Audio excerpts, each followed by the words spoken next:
Good afternoon and welcome to the Lunchroom on Radio Caribbean International. It is Thursday, the 22nd of January 2026, and we are on to a brand new show, and we second week back on air. Now, of course, you can get us at 101.1 FM radio. We're also streaming live on YouTube. We're on Facebook Live. Just search for the official page of Radio Caribbean International. And, of course, be sure to like and share that as well with your friends and family. Now, the number to call in to tell us what's on your plate today, it is 452-3046. Again, 452-3046. And you can also reach us at our WhatsApp number. That is a brand new number, not the old one. It is 284-6001. Again, 284-6001. Apologies for the late start. And we are up and running. And we're going to be speaking about the Nobel Laureate Festival. It is happening throughout the month of January, and quite a number of activities are occurring. In fact, it's even going to spill over into February with the activities as well.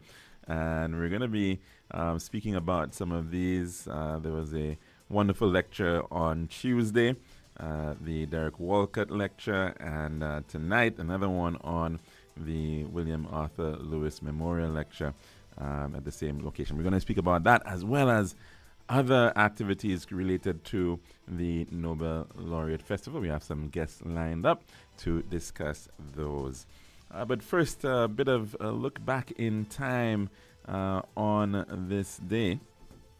And we look into 1973 in a landmark decision, the U.S. Supreme Court legalize most abortions through Roe v. Wade. Writing the majority opinion, Justice Harry Blackmun stated that the criminalization of abortion does not have roots in the English common law tradition. And we now move on to our dish of the day.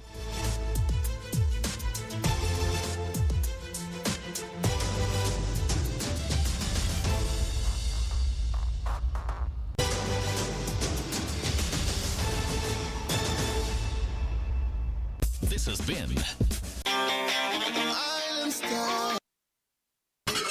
Serving Now, the Daily Dish.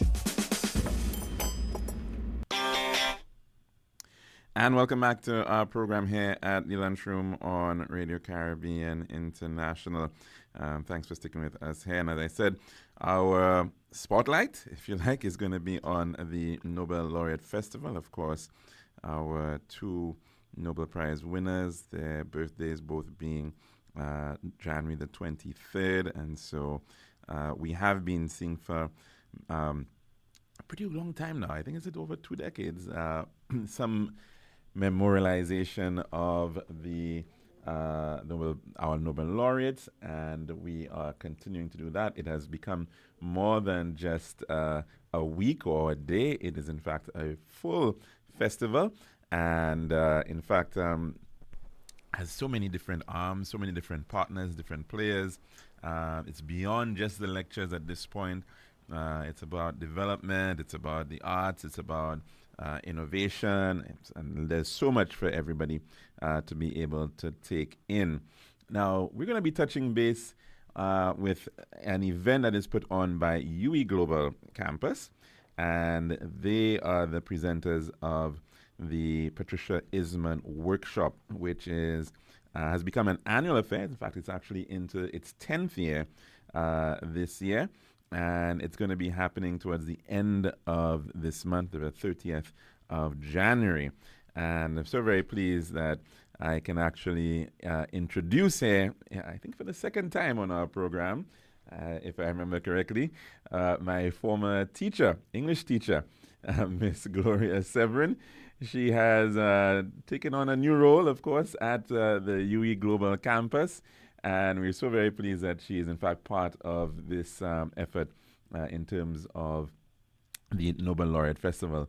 And I think my only little sojourn into drama and dramatics was as a result of Miss Gloria Severin, who very hurriedly pulled a couple of us out of I think our Form 5 class, and within a matter of 2 days, we had become actors, and we were presenting before none other than Derek Walcott himself. And I think that was Malco Shaw, Six in the Rain. And out of that, in fact, came none other than Mr. Vladimir Lucien, who is now, he was starring at the little boy at the time. I was the grandfather. And of course, he was in Form 1. Got that great beginning through Miss Severin. And I suppose, as they say, the rest is history. So, welcome to the program. Thank you so much, Calixte. And thanks for of course, continuing to do what you're doing. And Patricia Isman Workshop, it's now in its 10th year, 10th iteration. Yes. And tell us about I suppose who Patricia Isman was and why this workshop is so important. Okay, so Patricia Isman was a lecturer at UWI St. Augustine campus in Trinidad. She served not only as a lecturer but as a luminary of the works of Walcott. She really was well reputed for being a serious critic on the works of Walcott. Coincidentally, she happened to be my lecturer at the time when I was immersed in Walcott. So I am very honored to be asked to do this for the first time, because it was previously done by Kendall Hippolyte. Right. And Kendall very graciously asked me to wet my feet in that direction. And I seized the challenge, and I am looking forward to doing it. So the workshop is really designed to cater for the teachers who are preparing students for CXC English B. It affords them some scaffolding. It clarifies areas of doubt. It gives them avenues for creativity and insight, shared insight, best practices, so to speak. And it is a wonderful opportunity for development among these teachers. As you know, reading is not everyone's favorite pastime. And for the students in this technological age, it's even more critical that we guide them along in the right direction, not only just for examinations, but for the true appreciation of literature on the whole. Yeah. So a really important point that you're making. And funny enough, just today, I think I glanced at a friend of mine's status, and I suppose she's a lawyer and she's wordy, and she's actually said, well, she's completed a 4th novel for 2026 already. Yes. And I thought, wow, okay, that's really That's commendable. wonderful, yes, indeed. Because, even as right now, when we look at what we're consuming, yes, some of us may be reading, but it's a lot of factual, short stuff, and so on. right? Maybe a news article here or there, but that long read, that long journey into sometimes even fantasy fiction is perhaps becoming It's becoming less and less desirable amongst a large portion of the society, and it's sad that this is so, because there is so much to be gained from being a reader, and so much expansion of one's world to be gained from that. And we're finding more and more that the students are more alienated from that aspect of their education. Reading seems to be something they do simply to pass an exam, but not for the true pleasure of it, not for what they can gain beyond the pages. And so our theme for this workshop is from pages to perspectives. We're hoping that we can go beyond just the mere page and get meaning beyond just what they're reading, applications with their normal world that they live in, that they could see themselves and they could see their world through the pages that they read. That term that you're just using, a perspective and seeing oneself, I think so really important in this whole issue, because and this question comes up quite a bit. Well, what's the value really of reading poetry? Or some people might say, well, okay, even a short story, prose might be one thing, but even things that are even more ephemeral, unclear, You got to kind of feel your way through the darkness, Yes, and but people ask that question: what is the value of that? But Maybe you want to speak to that a little bit. there's greater insight. I tell people that I see my world through what I've studied for all my life, which is literature, and you get a lot of meaning out of things that you read, and sometimes you have a conversation with someone, and you can get so much more. You read between the lines of what they're saying, what they're not saying. You're actually doing a lot of critical analysis as you have a conversation. So it gives you tools that the average person does not have. It gives you eyes to see relationships and, as I said earlier, perspectives that perhaps the normal person will not see beyond just the mere task of the language itself. So it is. I believe that poetry has its place in it affords us an avenue of expression, not just expression, but we're able to journey with the poet and find ourselves in that poem somehow, find meaning, find truth, whatever we seek. It's that kind of immersion that's necessary to make sense of the world that we live in. And especially now, because I mean, there's such a great focus on this upheaval of the world, geopolitics, and you're seeing some level of perhaps crassness, I guess you might even say, in terms of the language of leaders now. And you're finding, I mean, just recently, lots of praise for the Canadian Prime Minister, Mark Carney, gave this speech at the World Economic Forum in Davos, and it was not really what he said, but how he said it, and how he maneuvered through this space, this minefield almost, but got that message across. So it is. Literature does give you those skills to see beyond the page, to see, and of course, students are encouraged to take the text to their world. What is happening in the world that correlates to what you're reading? What are the relationships? What are the connections? So as you said, having read something, you can now go into the world and see how soulless the world is, how morally, not making judgments, but actually finding insights into what is and what is not. So inevitably finding a place for critical analysis of what's happening. Yeah. Quite recently, I was just again, I guess this is how we get our information, just saw a little clip of a video, and it was focused on the impact of technology on learning. And this individual, I think he was giving a presentation before the US Congress, was effectively saying that every generation for the past 6 generations has actually been sort of achieving less than the generation before, and was ascribing that to the growth of and prevalence of technology in the learning space, which is very interesting because right now we're speaking quite a lot about technology and needing more technology in the classroom, but he was actually saying that it is actually having a negative, deleterious impact on children, purely because of just the biology of how we learn as children, as people growing up. And we're finding as classroom practitioners that we're having greater difficulty getting across to these kids because their attention spans are shorter. And what is really necessary is for us as educators to make a paradigm shift ourselves. So we need to be smart in terms of how we educate, how we provide access to the text that we're doing.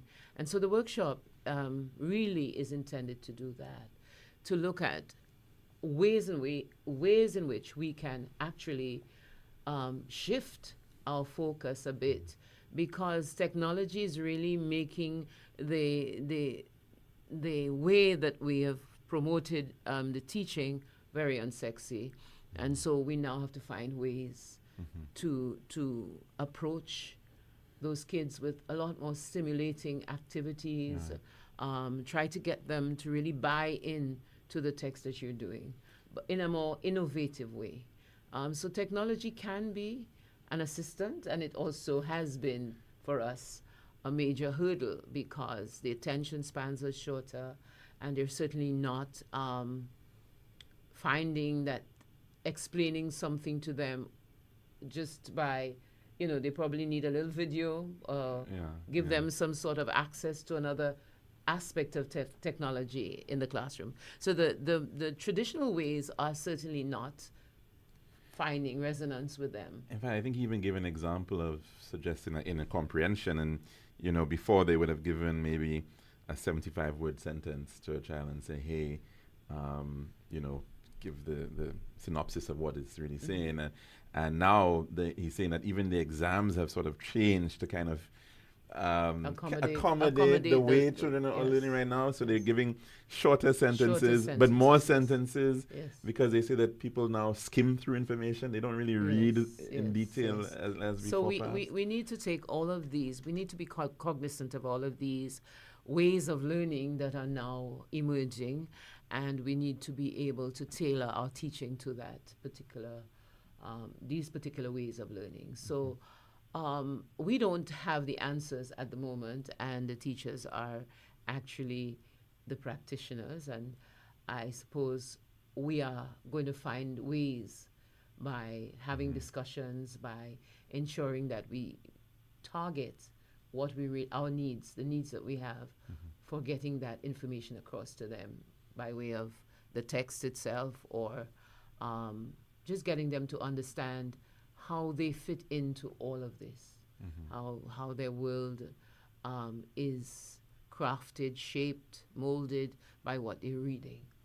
You said, of course, this event is primarily focused on teachers of CSEC, and what number of participants are you targeting? Well, we are looking at participants from across the island. So hopefully for secondary school teachers who teach English B from across the island. Hopefully we'll get a large contingent of persons coming up from the various districts, and it is going to be the sort of thing that is more a discovery. We're going to be discovering from the various skill sets that we have how we can find solutions to some of the problems they experience in the classroom. So a lot of the teachers have indicated that there are serious problems accessing the text and getting students to read and be cognizant of what's happening in preparation for exams. So we are going to do the problem solving together. So it's a team building effort, and certainly every teacher will be the expert moving forward. And you said this is specifically for English B teachers, B, yes, so English literature teachers. Patricia Isman was in fact a literature teacher. She was a literature lecturer, and she was very passionate about Walcott, and so the idea of her being a memorial lecture being set out for, she passed away in 2006, and so to afford her skills a continuation of what she was passionate about, this workshop is really giving us that opportunity to pay homage to her, and also to afford teachers those skills that they need in the classroom. It's another question you may want to get into, but the state of literature, though, within the space of at our education system, are we seeing a sort of a declining number of students gravitating towards it? Absolutely, and I think there is a global decline as well. A lot of global universities are shutting down their humanities programs and so on, which is unfortunate. And a lot of persons believe that AI is going to take over, and AI will be the ultimate designer of all our stories and our poetry and so on. But there is an element that some of us seem to be missing, the idea of the soul within the work. What the work is not just an empty shell of events that happen. It is about real lives, and those kinds of things resonate if you approach them well, if students are able to grasp them well. Literature is really about seeing other lives on display, learning from them, making sure that we are in fact changed by what we read, moved by what we read.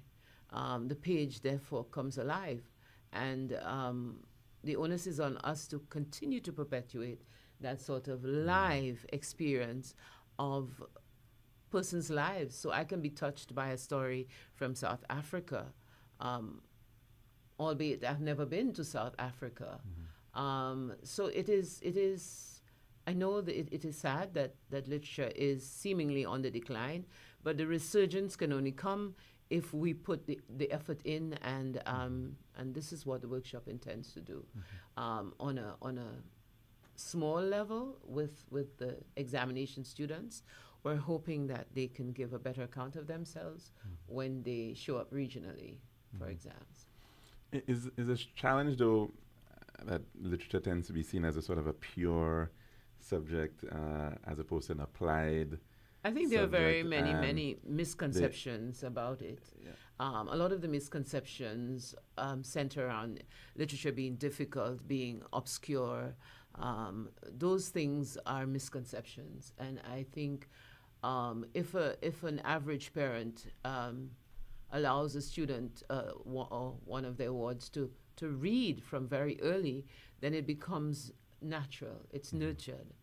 What we do not have is the nurturing, and there is a void there. So we start off in a kind of forced way in trying to get students to read. But a child who reads from the crib is a better able to navigate its world.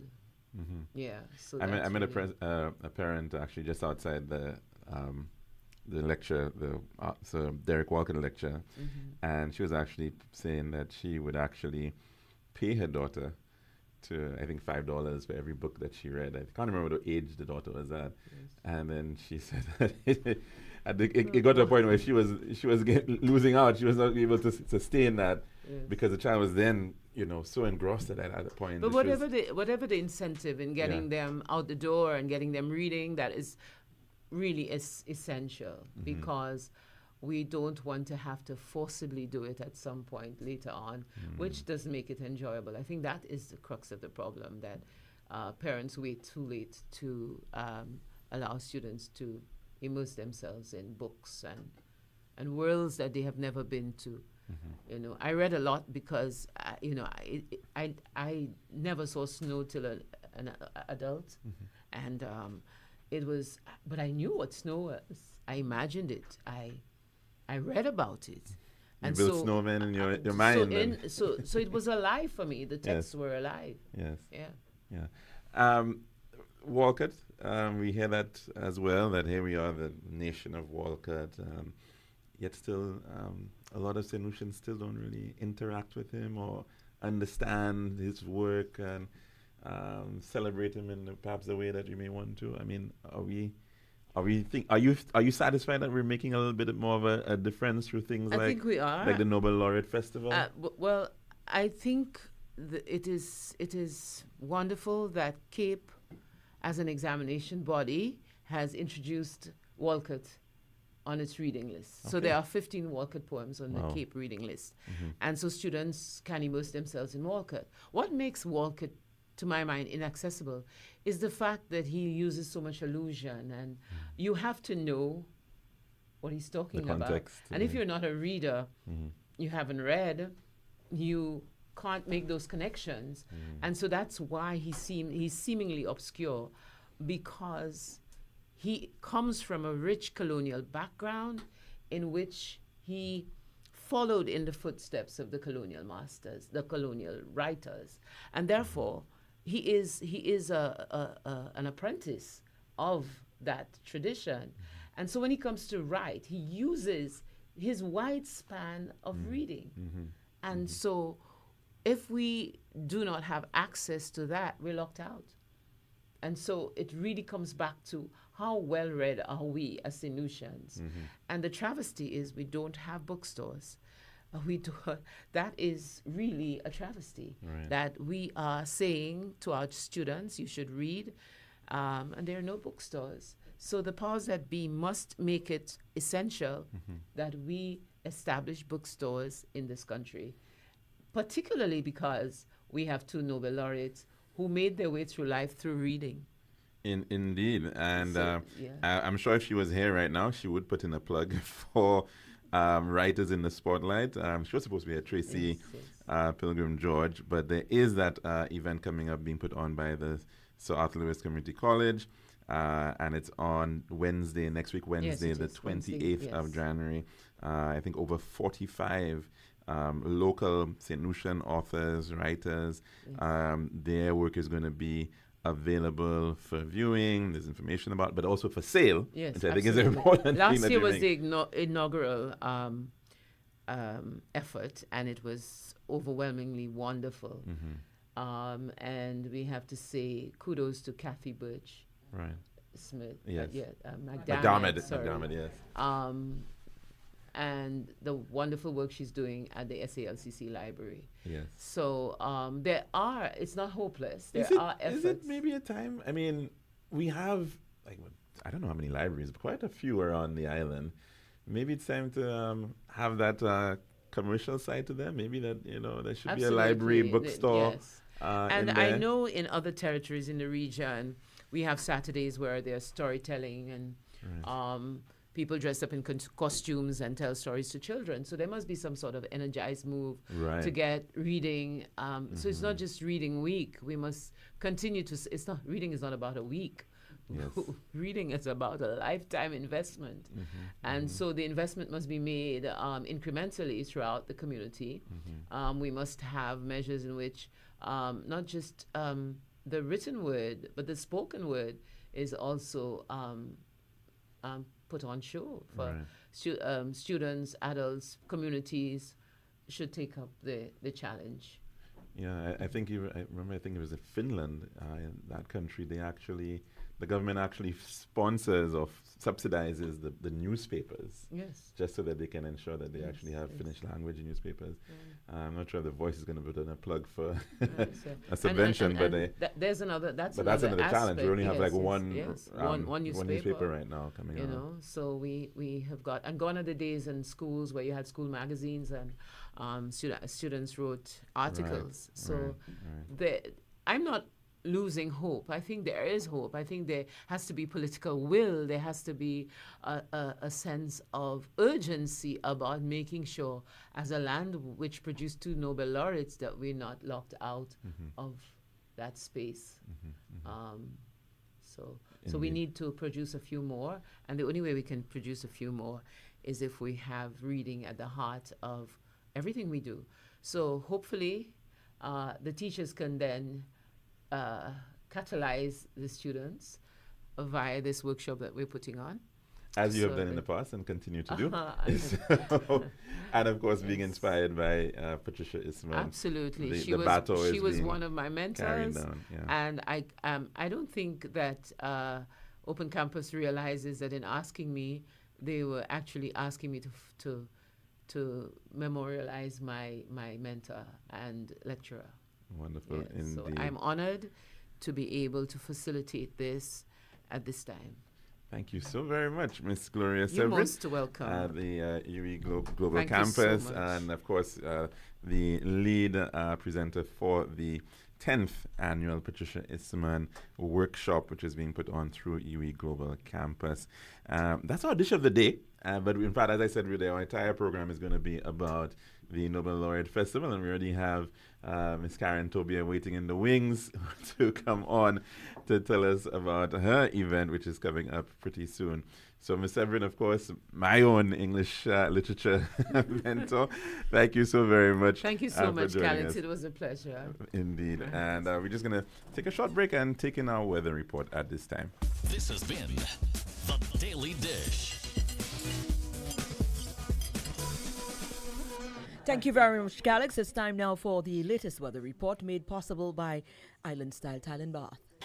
Island style, yeah. We got the time to make you go. We got the time to make you say, yeah. We'll have to make the right choice. Island style. Whoa. We got the time that will make you happy. Island style. Oh yeah. We make your dream come alive. and insets, mixes and ground. Everything you need is on the outside. For the best price and the latest style. Take a little drive down to Island Style car. We got the time to make you go. We got the time to make you say, quality, price, service, choice. It's all an Island Style. Visit us at our showrooms in Belarus and Rodney Bay on the John Crompton Highway, Cass Street, and behind Ruby's Gas Station on the Library Viewfort Highway. So call us on 450-452 or 453-TILE. Island Style Tile and Bath. When you think tile, think Island Style. This is Radio Caribbean International. It's now time for the weather news. And the latest weather report is as of 12 noon today for the 22nd of January 2026. Our forecaster this hour is Glenn Antoine. The forecast for St. Lucia valid for the next 24 hours. The winds will be blowing from the east near 18 miles per hour or 30 kilometers per hour with a few gusts. And the weather, partly cloudy to cloudy skies with scattered showers. Again, the winds blowing from the east near 18 miles per hour or 30 kilometers per hour with a few gusts. And the weather, partly cloudy to cloudy skies with scattered showers. Marine forecast for seas in a 25-mile or 40-kilometer radius from St. Lucia. Presently, we are experiencing high tide, both at the Castries Harbour and the Vieux Bay. We are experiencing low tide, rather. The high tide for the Castries Harbour will be at 6 minutes after 6 this evening, and for the Vieux Bay, high tide will be at 13 minutes after 7 tonight. The seas, moderate to locally rough. The waves, 6 to 9 feet, the same as 1.8 to 2.7 meters in open waters. There's an advisory out for small craft operators and sea bathers to exercise caution due to locally rough seas. Please be guided.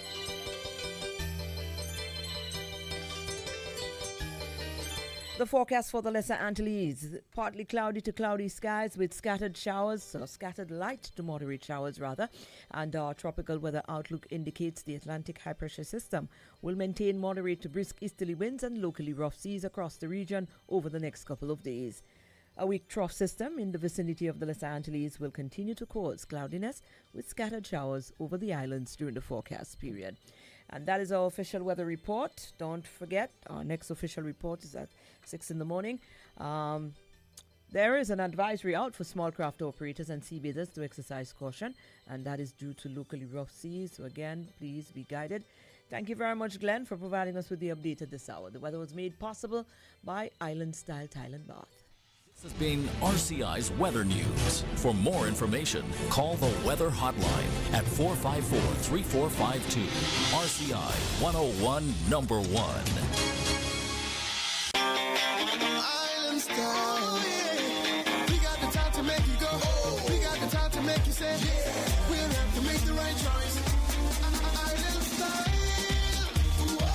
We got the time that will make you happy. Island Style. Oh yeah. We make your dream come alive in Island Style. We have tiles and insets, mixes and ground. Everything you need is on the outside. For the best price and the latest style. Take a little drive down to Island Style car. We got the time to make you go. We got the time to make you say, quality, price, service, choice. It's all an Island Style. Visit us at our showrooms in Belarus and Rodney Bay on the John Crompton Highway, Cass Street, and behind Ruby's Gas Station on the Library Viewfort Highway. So call us on 450-452 or 453-TILE. Island Style Tile and Bath. When you think tile, think Island Style.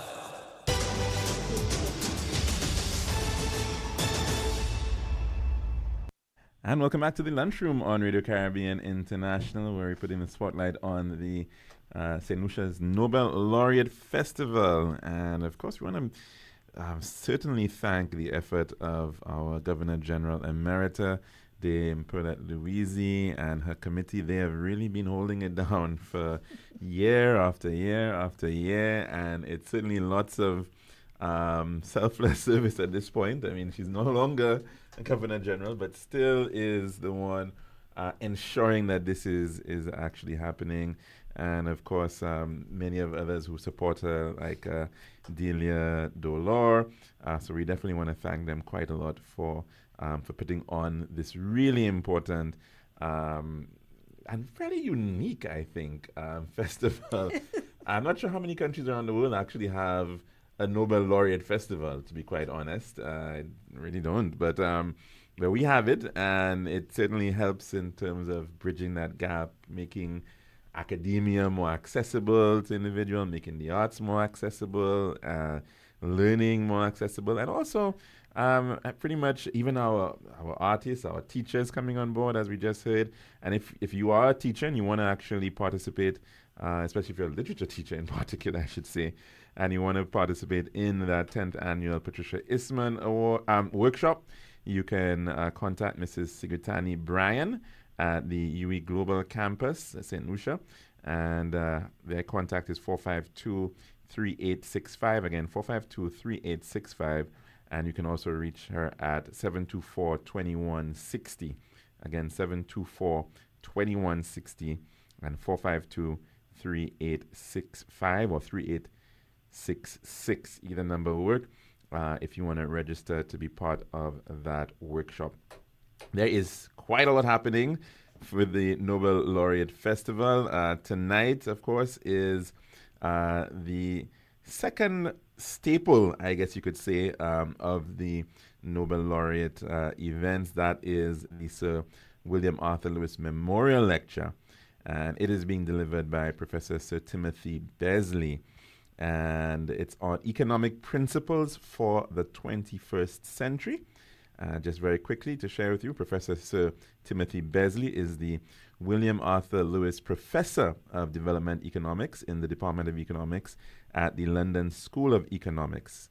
He is also a member of the National Infrastructure Commission, a fellow of the Econometric Society and British Academy, and a foreign honorary member of the American Economic Association and the American Academy of Arts and Sciences. His main research interests are in political economy and development. And so, of course, that event is happening this evening at the Finance Administrative Center. And I believe it is starting at, if I can find it, 7:30 to 9:30. So if you want to take that in, please do that. Professor Sir Timothy Besley's lecture will examine why a new set of rules are needed to replace the purported Washington Consensus, a set of 10 market-oriented economic policy prescriptions promoted by the International Monetary Fund, IMF, and the World Bank in the 1980s and 1990s. Intended to help developing countries, it has failed in its disregard of the social and institutional factors that are indispensable for achieving sustained growth and for cultivating just and united societies. And of course, that lecture is being put on with the sponsorship of the Bank of St. Lucia. And again, it's happening live 7:30 to 9:30 at the Finance Administrative Center at Point Seraphin Castries. And it will be live streamed as well on YouTube. You can follow it, I believe, on NTN. They should be there. So if you can't make it out this evening, you can certainly get it online as well as on TV. And of course, there's so many other events happening, and it's not just about the serious discourse and academia. There's a lot of life in the Nobel Laureate Festival. And one of these events is coming up Saturday, the 31st of January, last day of January, and it is Tipawol Kweyol, Voanu Lavinu. And it's into its 5th year. I can't believe that it's already been so many years since the inaugural event. And of course, the person who makes it happen, Miss Karen Tobier, is in fact here to tell us about the Tipawol Kweyol, which is going to be put on this time at the Rodney Bay, in Dax, Rodney Bay. No, it's at Bellevue Hotel. At the Bellevue Hotel. Okay. A change of venue. and a beautiful venue indeed, with a lovely view and everything. So, the first time I thought you were in Heroes Park, right? Yes. Right by the waterfront, right there. That is correct. And now, of course, you've moved up to Bellevue. Tell us about Tipawol.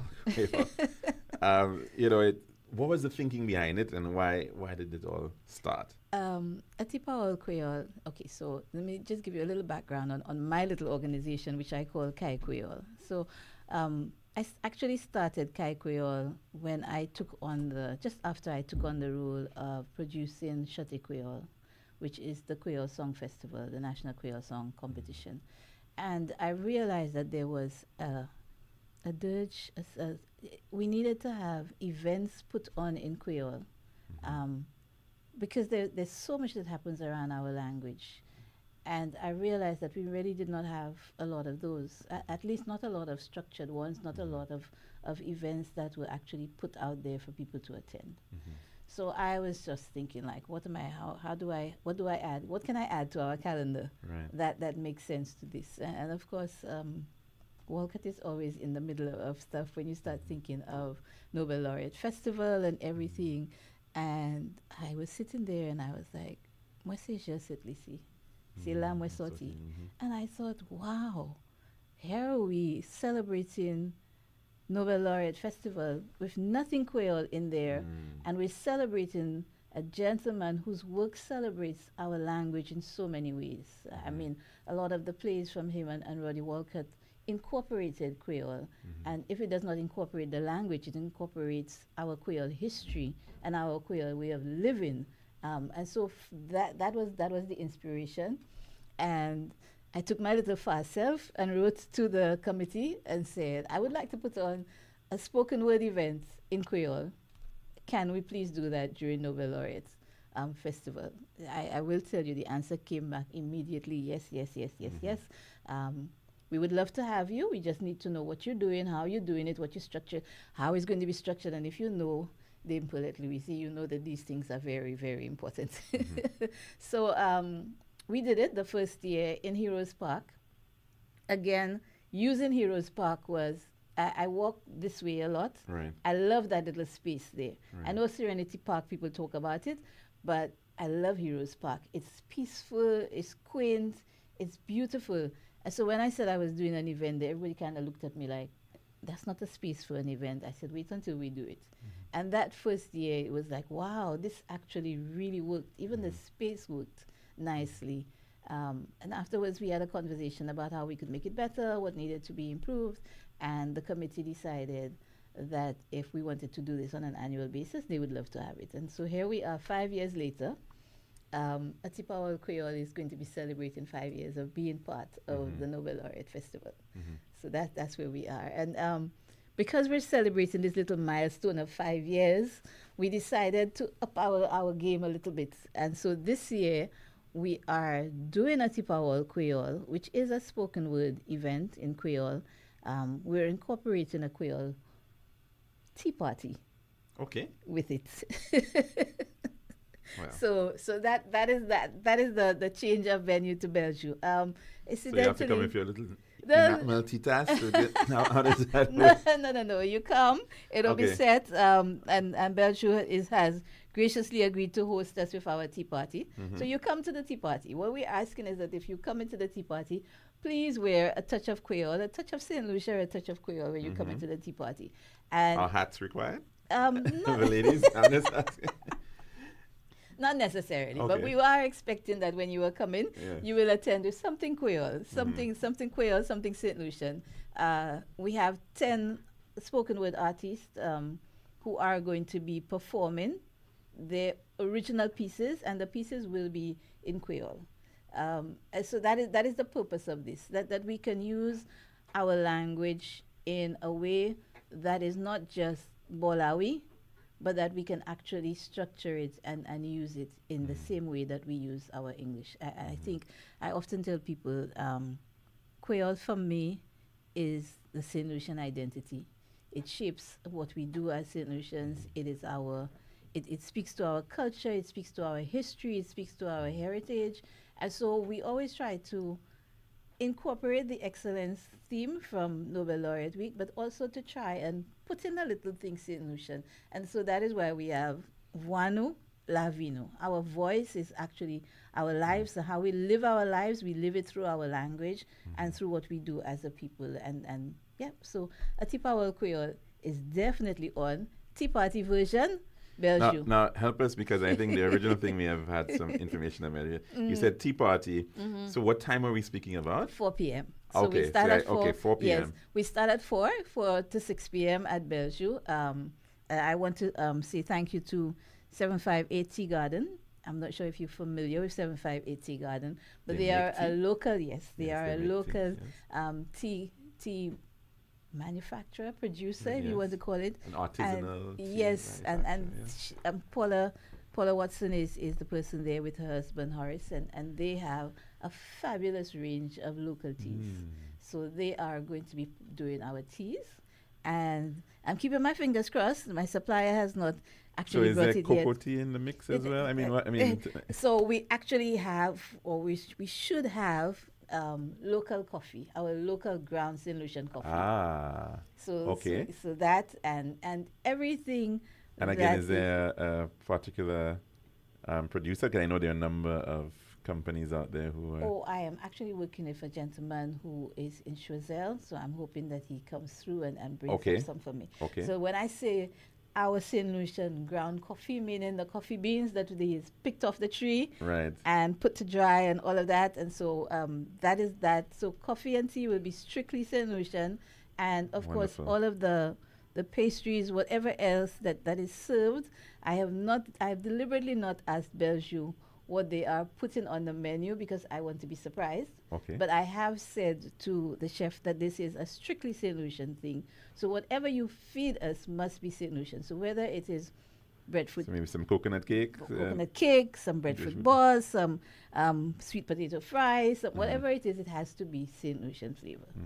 And so we are going to have a little discussion actually about what he is doing. But that is the essence of what a Tipawal Creole this year is going to be about. It's going to be a fantastic thing. And so whilst you are having tea and coffee and munching on something, you will be entertained by the spoken word artists who will be performing during that time. Now, again, it's happening on the 31st of January, which is Saturday, the last Saturday in January. Yes. Up at Belgium, 4 to 6 p.m. Is it an outdoor event or is it an indoor? Is it on Belgium, the balcony? There's this restaurant that they have on the top. Okay. Right. And when you sit there and you look out, you're actually looking out to the Castries. You can see Castries Harbor.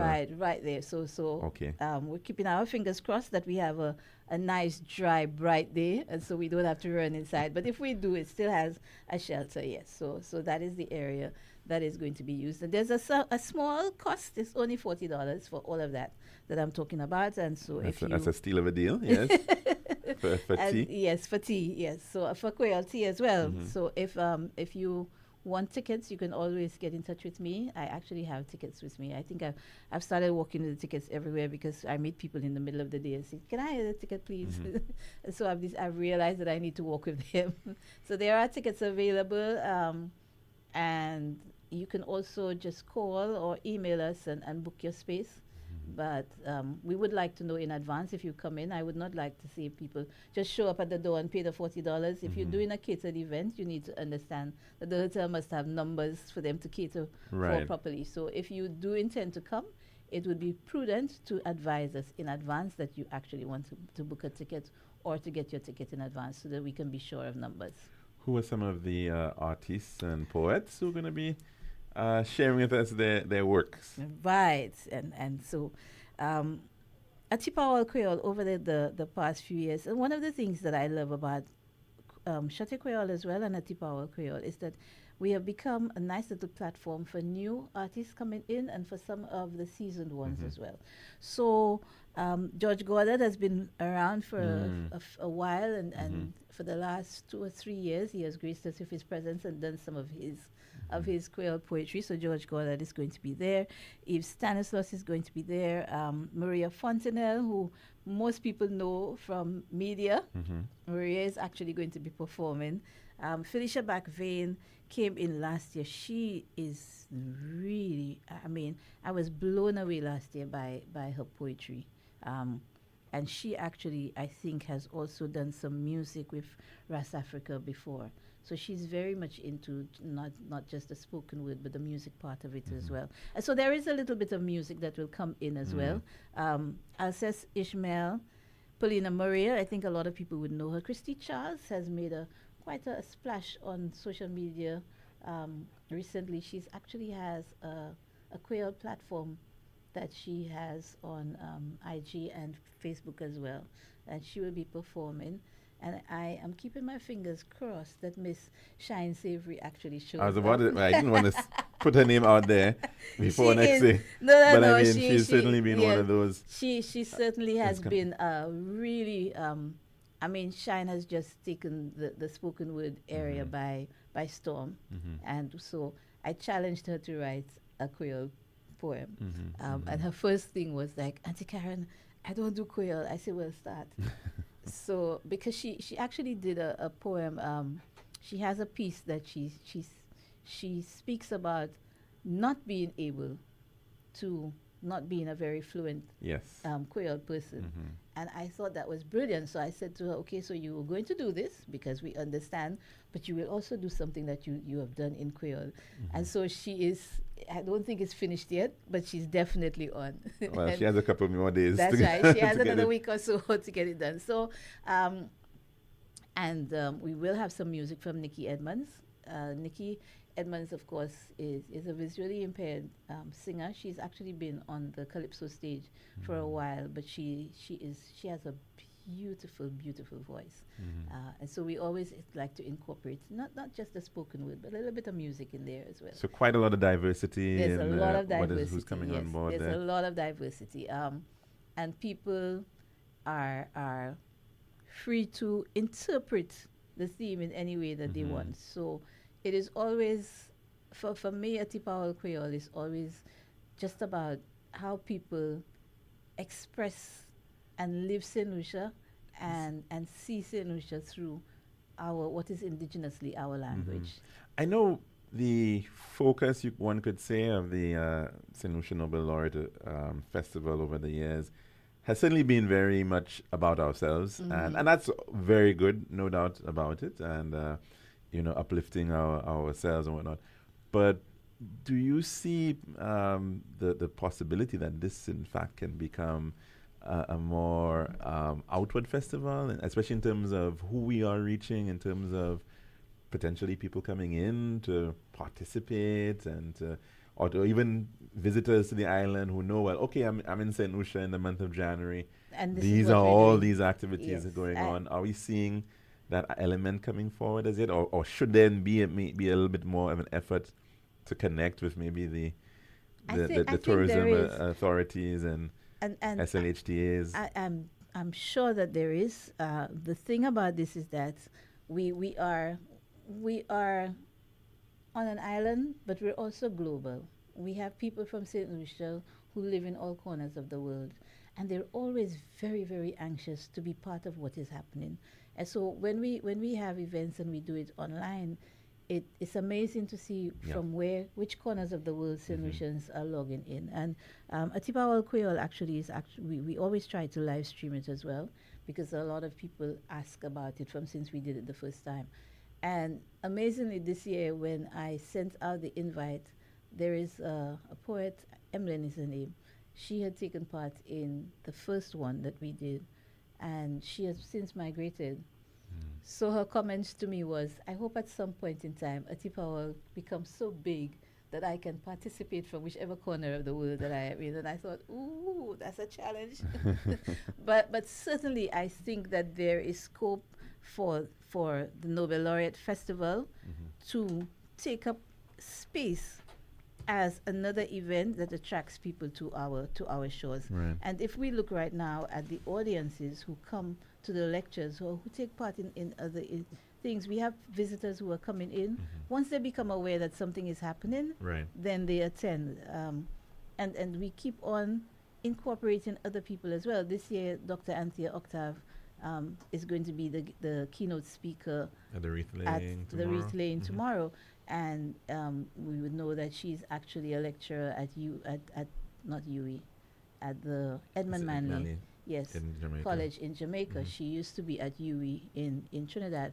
So if we are able to market this festival properly, we have the potential is there of it growing into something huge. it's become a festival of its own, with events that are superbly put on. I mean, one of the events that I look forward to, apart from the lectures, which everybody always speaks about, is the Sir Arthur Lewis College events. They are always brilliant. We have SMC, who always Literary have their night tomorrow. Yes. Tomorrow night. So there are so many things. And last night there was a book launch Yes, for Irvin Irvin Daisy. Daisy, Yeah, yes. so it really is. The potential is there, that if we can do this right, if we have the funds, and these things really are monetary, you know.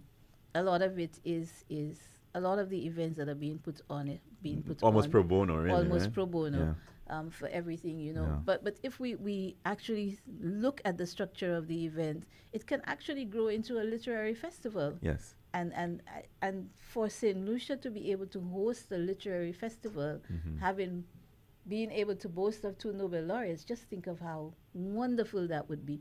And that festival would actually go into independence. Yes. And so I think that Nobel Laureate Festival is a nice prelude to Yes. our celebration of independence. And of course, it's beautiful what you're doing as well, ensuring that people realize that, you know, Creole is not only about October and Creole Heritage Month, that we should be celebrating it in all our festivals. All of the time. and I tell events. people that for me, St. Lucians, we are a bilingual people, and we don't even understand how fortunate we are to have a language that is spoken in so many different parts of the world, and it is ours. It is our way of expressing ourselves.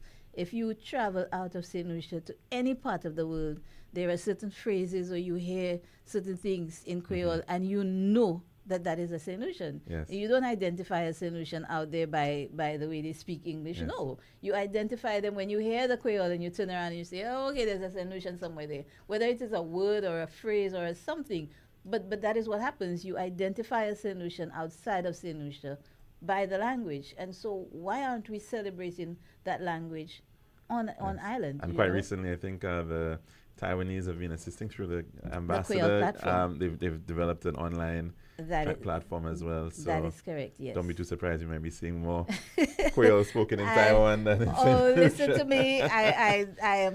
I'm following a lot of what is happening, and really enjoying what is happening. Yes. Kai Creole also does a Creole lecture. Okay. And that one is strictly academic. When I say strictly academic, what I decided was that the same way I'm talking about the language now, and I say we use it for all other things, and I thought, why not use it as part of our academia as well?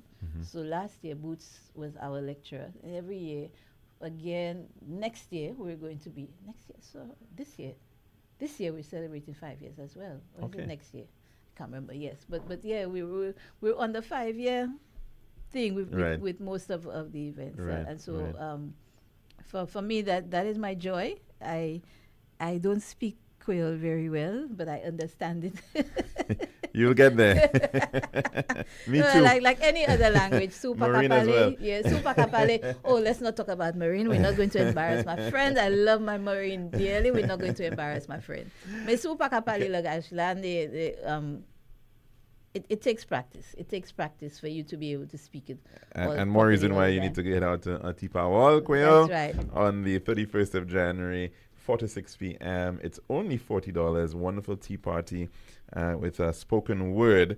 And that's happening, of course, thanks to Kai Creole. And I think it's, $40. $40, 4 to 6, yeah. And of course, if you want to get a ticket, you can check out Karen. Am I allowed to give out your number? Sure. And please don't say that. Don't be afraid to attend the tea party if you do not understand Creole fully, because you will be able to still enjoy and participate in what is going on. Yes, and maybe That's you should give your number guaranteed. out then in that case. 722-3683. Wonderful. And of course, thanks so very much for all those who've been listening to us. Like I mentioned tonight, don't forget there's that lecture on with Tim Besley, the William Arthur Lewis Memorial Lecture. That's at 7:30.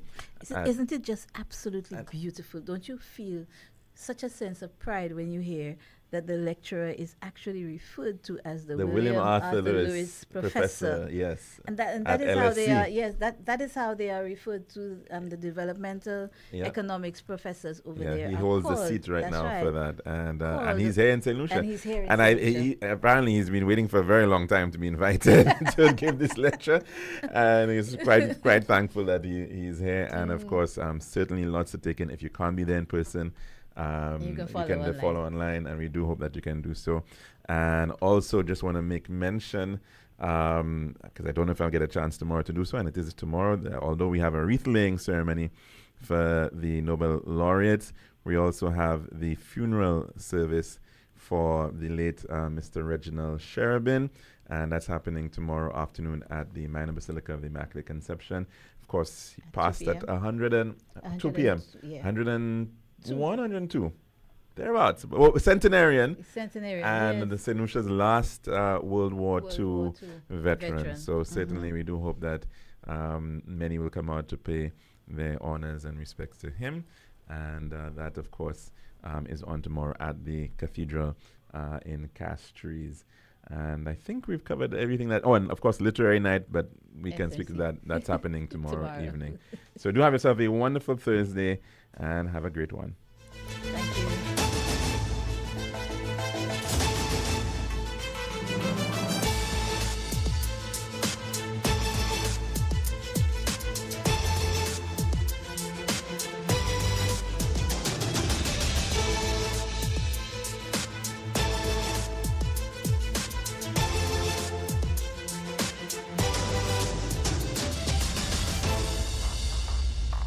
That's a wrap on Lunchtime until tomorrow, God's willing, from 1 o'clock, and tune in again for another show.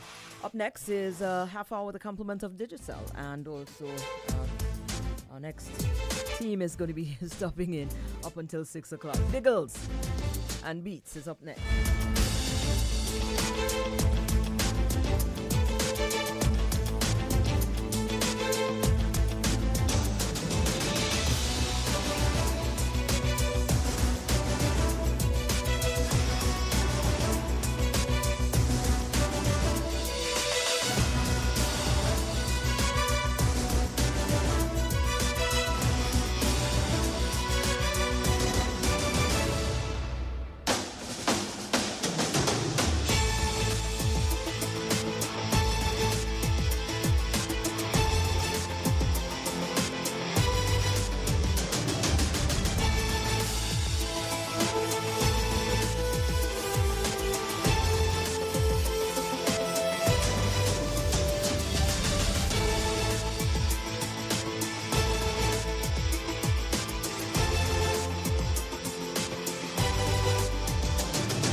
The future of communication is here. Say hello to eSIM at Digicel. Use your Digicel number without a physical SIM card in your phone, and your data